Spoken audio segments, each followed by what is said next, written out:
Hi, I'm Izzy from iTechnology LLC, and I'm going to be giving an overview of how utilization management works in a healthcare insurance context. I'm going to give a bit of a technical and economic primer since I don't think there's very much information about this online. So, starting off, let's talk a little bit about me. I started my career at Epic, where I implemented utilization management workflows or worked on the Tapestry app. While there, I participated in the AI work groups to incorporate AI and agentic AI into our workflows. While I was there, I also wrote a couple standard operating procedures and wrote out the parallel testing strategy for my organization. Since then, I have worked in technical operations at a couple other companies, and I am a PMP certified solutions architect.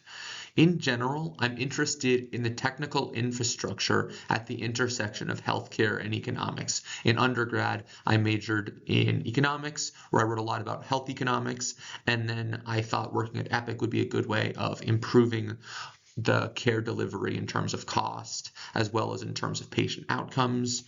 And since then, I've gotten further into how data works. So, the purpose of the primer today is I want to start by providing a high level overview of what the utilization management landscape looks like from a technical perspective.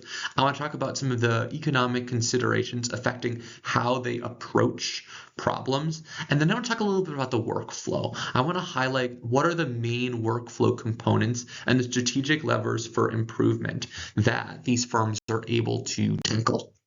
So, starting off, let's talk about why utilization management exists as an idea.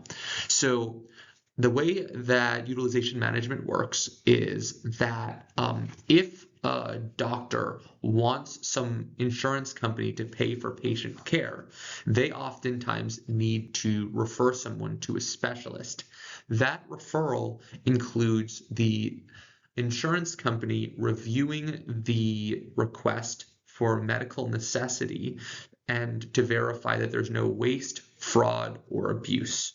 So the big problem with doing this, of reviewing all this, is that prior authorization processes impose significant administrative burdens both on the health system as well as the health payer, which ultimately create delays, they increase the costs of care, and they consume valuable clinical and organizational resources. So for every dollar that's spent trying to request permission to do something, that dollar is not being used towards directly caring for patients.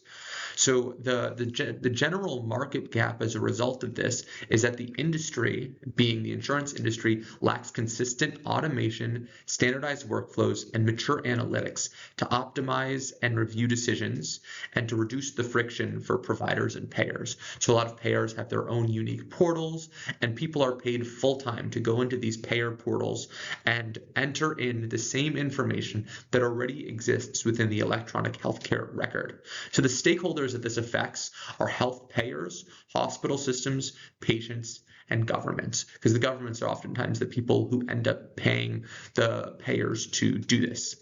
Typically, you see utilization management administration cost approximately $35 billion per year. And so figuring out how to take bites out of this market is a good way of bringing down administrative costs in healthcare to make care delivery more efficient and effective.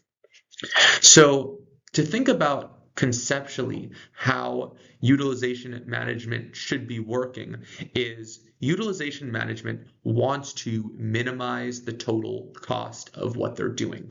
They want to look at whether or not it makes more sense to just approve a procedure and not review it versus review the cost of the review cost itself.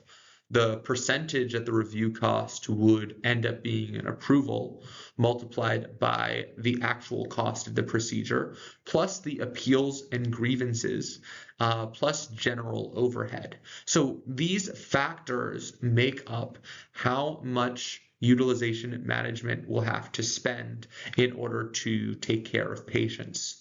So this leads to some interesting insights when we think about this as a math problem. First, if there are extremely high cost procedures, these procedures are more likely to be the ones that are reviewed because they are going to take up more resources if they are approved. So you're going to see payers look to focus on areas where they think they can get a high return on investment. So the areas that they tend to scrutinize most closely are going to be things like out-of-network claims, high-cost procedures, or procedures that tend to be upcharged often. So for instance, let's say there's something like leg surgery. If leg surgery costs X amount, but leg surgery additional costs Y amount, and most of the time people only need the original leg surgery, people will oftentimes check to make sure that they're not just increasing the amount that they're expected to pay.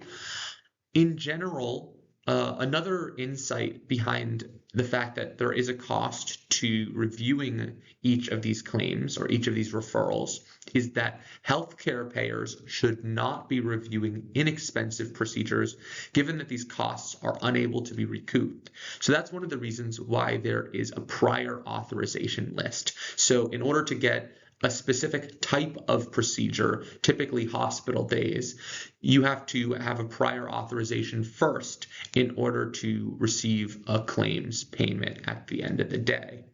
And then the final part of this that's interesting is as the review cost decreases, so if it becomes cheaper to review a given authorization request, you'll see more authorization requests be reviewed, which in turn means they're going to be able to squeeze additional margins out of finding waste, fraud, and abuse.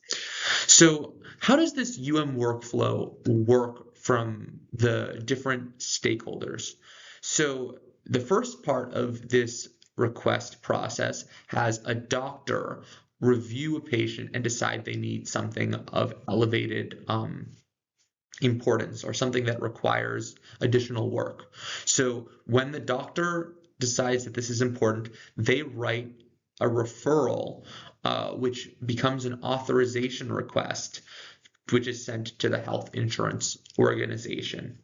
So when this is received, they have to review it for a couple different things. First, they need to see how urgent this is and what type of referral this is. So for instance, if someone is in the ER or emergency room, this is something that needs to be turned around faster than something like someone who needs elbow surgery.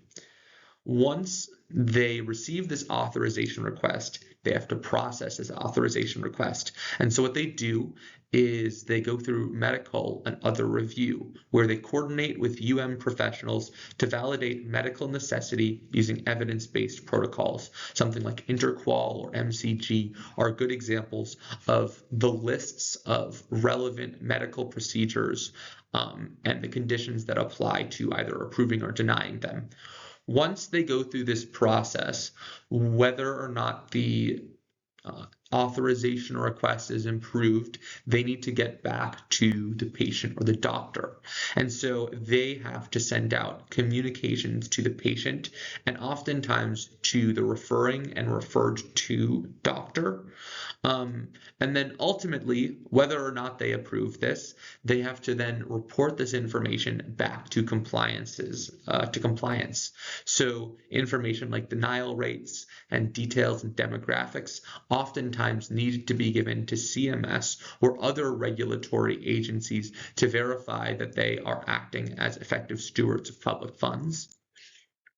So there's a couple different areas that you can see for improvement in this sector, but keep in mind that the medical industry is a little bit slower moving than a lot of other industries. Like they still use fax, for instance, but this is an area that people can continue to make money. So one area that people can improve the the relative cost of utilization management is that systems can get better at tracking coordinator throughput and review accuracy to improve staffing and training. So for instance, let's say we have most agents at an insurance company review claims very slowly. If we increase the throughput by finding underperforming staff people, we can provide them additional training, or we can figure out if there's something going wrong in processes. For instance, if somebody incorrectly denies a claim and that consistently leads to a lot of appeals and grievances, then that's something that we would want to identify as to minimize total healthcare spend. A second area that can show promise is to create nice structured templates for notifications. So a lot of times the information that's sent to the referring and the referred to doctor and the patient is stock.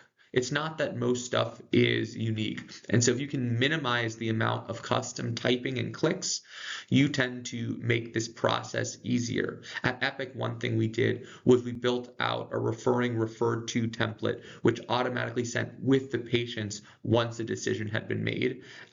Another area that you can also improve throughput is to really right size the areas of which you review. So some areas that this could help is you could target high value reviews like out of networks or complex procedures while reducing unnecessary manual work. Another area that people sometimes do is they gold card providers they trust and they pay additional attention to providers who aren't as effective in their system. And then the final area that generally can help is you can improve your workflow strategy. So for certain procedures that people are willing to write an authorization request for, you can implement automated pass-through or no prior auth workflows in case someone requests something that doesn't actually require authorization, and also segment medical review to the correct pathways to match case complexity. So for instance, something that might need a doctor's attention, it might not make sense to go through a nurse first, or if somebody can establish whether or not someone is out of network without medical training, it makes sense to segment what you're sending to them to kind of to create the efficiency you're looking for. Ultimately, though, as you're approaching optimizing utilization management, there's a couple different things you need to be thinking about. The first of which is the cost of implementation. So if you really want to take advantage of streamlined workflows, these oftentimes create large-scale implementation costs. They require multi-month build. They typically need to work across teams. Oftentimes, interfacing is expensive or making sure that everything connects. I've seen somewhere that a lot of what's the problem is there's so much technical debt associated with having so many different systems pipe into each other.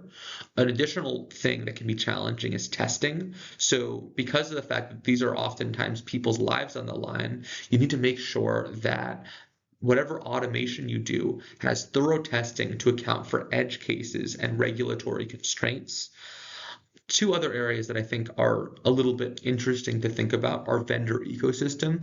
So having a best-in-breed approach has integration complexity, but if you were going to instead opt for an interoperable solution, there's potential vendor lock-in when something better comes around. Ultimately, there's also technology limitations about like the analytic depth, about files overlapping, about certain limitations surrounding developer tools and increased regulatory burden that may require solutions that aren't fully established.